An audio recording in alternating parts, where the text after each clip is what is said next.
ప్రెగ్నెన్సీలో first 3 months first trimester అంటాం, అది ఎంతో క్రూషియల్.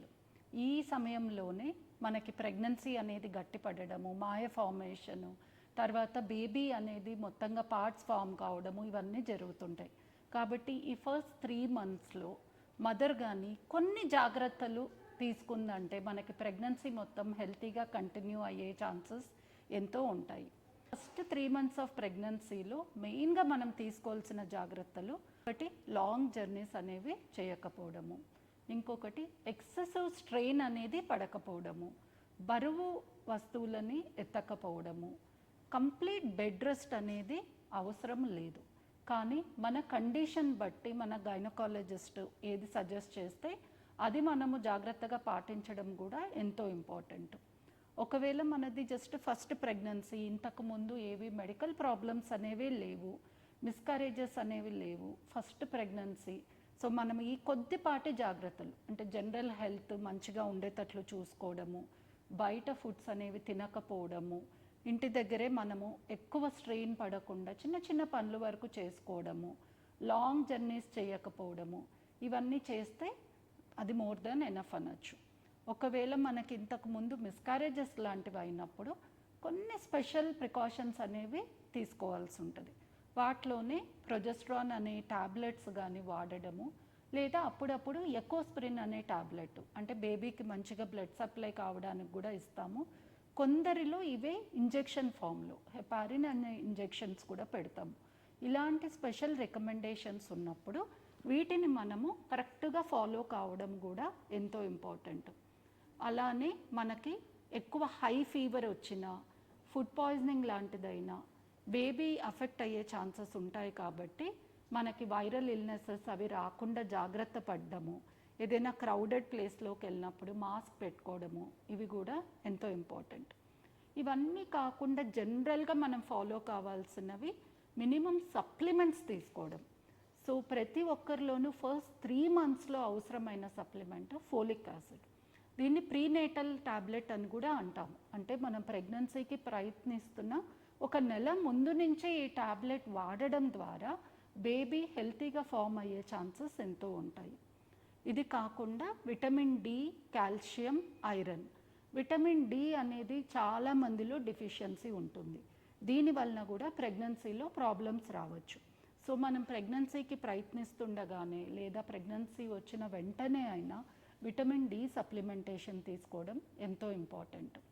ఇవే కాకుండా మనము అల్ట్రాసౌండ్ నార్మల్గా ప్రెగ్నెన్సీ కన్ఫర్మ్ అయిన 2 to 3 వీక్స్లో చేస్తే ప్రెగ్నెన్సీ అనేది ఎక్కడ ఫామ్ అవుతుంది, బేబీ హార్ట్ బీట్ స్టార్ట్ అయిందా అనేది తెలుస్తుంది. ఇది కాకుండా 3rd మంత్ ఎండింగ్లో ఎన్టీ స్కాన్ అనేది చాలా ఇంపార్టెంట్ పరీక్ష.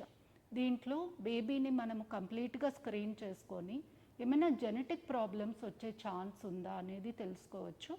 అదే సమయంలో ఒక బ్లడ్ టెస్ట్, డబల్ మార్కర్ ఆ ట్రిపుల్ మార్కర్ చేయడం ద్వారా కూడా బేబీ ఎంత హెల్తీగా ఉన్నారు అనేది మనకి డీటెయిల్స్ తెలిసిపోతాయి. ఇవే కాకుండా బేసిక్ బ్లడ్ టెస్ట్లు, ప్రెగ్నెన్సీ స్టార్టింగ్లోనే థైరాయిడ్ ఒక రక్త పరీక్ష, షుగరు, తర్వాత అనీమియా అండ్ బ్లడ్ గ్రూప్, ఇవి మినిమల్గా మనం చేసుకోవాల్సిన బ్లడ్ టెస్ట్లు. ఇవి మనకు ఒక బేస్ లైన్ లాగా ఉండిపోతాయి. మనం ప్రెగ్నెన్సీ తర్వాత స్టేజ్లో వీటికి తగినట్లుగా వాల్యూ ఎలా పెరుగుతుంది, ఆర్ సేమ్ మెయింటైన్ అవుతుందా అనేది కూడా చెక్ చేసుకోవచ్చు. ఎవరికైతే ఈ బ్లడ్ టెస్ట్లలో ప్రాబ్లం కనబడుతుందో వారికి మనము ఇనీషియల్ స్టేజ్లోనే ట్రీట్మెంట్ ఇచ్చామంటే ఇవన్నీ కరెక్ట్గా కంట్రోల్ అయ్యి ప్రెగ్నెన్సీకి ఏం ప్రాబ్లం కాకుండా కంటిన్యూ అయ్యే ఛాన్సెస్ ఎంతో ఉంటాయి. ఇది కాకుండా ఫుడ్ అనేది మనం హోమ్ మేడ్ ఫుడ్ ఎలాంటివైనా తీసుకోవచ్చు. వెజిటబుల్స్, సలాడ్స్, ఆకుకూరలు, వీటిలో ఇవి తినకూడదు అనేవి ఏవీ లేవు. సో మన ఒంటి తీరు బట్టి కొందరికి ప్రెగ్నెన్సీలో నాసియా, వామిటింగ్స్ వలన కొన్ని ఫుడ్స్ పడవు. అలాంటప్పుడు అలాంటి ఫుడ్స్ని అవాయిడ్ చేయడమే తప్ప ఇంకేమీ పెద్ద చేంజెస్ చేసుకోక్కర్లేదు. కానీ బేబీకి బోన్స్ అవి సరిగ్గా ఫామ్ కావడానికి కొంచెం కాల్షియం రిచ్ ఫుడ్, మిల్క్ తీసుకోవడము, ఎగ్స్ తీసుకోవడము, నట్స్, ప్రోటీన్ ఇవన్నీ ఎక్కువ తీసుకోవడం కూడా ఎంతో ఇంపార్టెంట్. ఫ్రూట్స్లో అన్ని రకాలు, బట్ మోడరేషన్. ఎక్కువగా ఏ ఫ్రూట్ తీసుకోవడము మంచిది కాదు, దాంతో షుగర్ లెవెల్స్ అనేవి కూడా పెరగవచ్చు.